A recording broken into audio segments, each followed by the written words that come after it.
Često bolesti ne nastaju samo kao posljedica nepijenja zdrave pitke vode u dovoljnim količinama, nego i zbog nehigijene, odnosno nekupanja ili tuširanja. Poznato je da samo ako redovito peremo ruke možemo izbjeći zarazne bolesti kao što su upala pluća i dijareja i do 40%. Hidroterapija, terapijska upotreba vode, poznata je već stoljećima po liječenju i ublažavanju umnih i fizičkih bolesti. Recimo kada smo, što se dešava naročito danas u ovo vrijeme, prekomjerno izloženi visokom stresu, možemo dobiti velike bolove u vratu i leđima. Isto tako za ublažavanje i liječenje depresije, koja je danas dosta poznata i široka. Hladna voda ima sedativni učinak na živce, znači krvne žile se jako sužavaju, na neki način živci odumiru i limfa se gura dalje od tretiranog dijela tijela, na taj način se guraju i toksini koji se nalaze u tijelu. Isto tako kada tretiramo se sa vrućom vodom, naše krvne žile se proširuju, na taj način dolazi do prokrvljenosti tog dijela tijela i tijelo se na neki način brani od pregrijavanja, na taj način dolazi do bolje prokrvljenosti, što dovodi do bolje opskrbe sa kisikom i hranjivim tvarima kojima se tijelo hrani.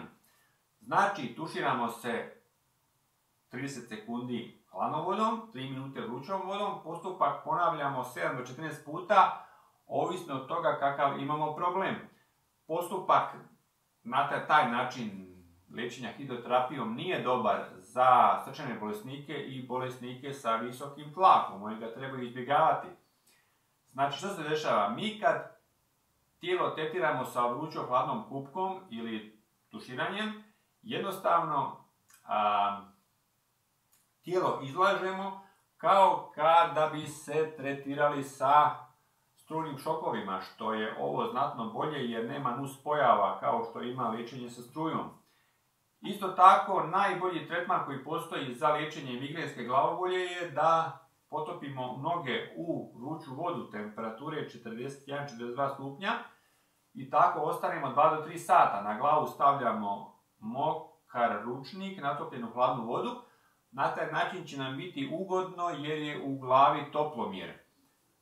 Postupak isto tako možemo ponoviti u kadi, s tim što na taj način kad smo u kadi, odbrambeni sustav organizma poboljšavamo za ne znam koliko puta.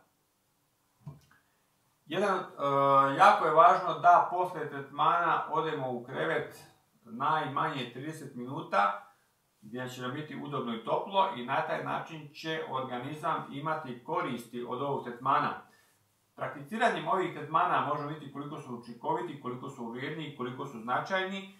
Isto tako sa puno tuširanja i izvana i iznutra možemo shvatiti koliko su ovi tretmani ne samo osvježavajući, nego koliko su učinkoviti kako za naš um, tako i za naše tijelo.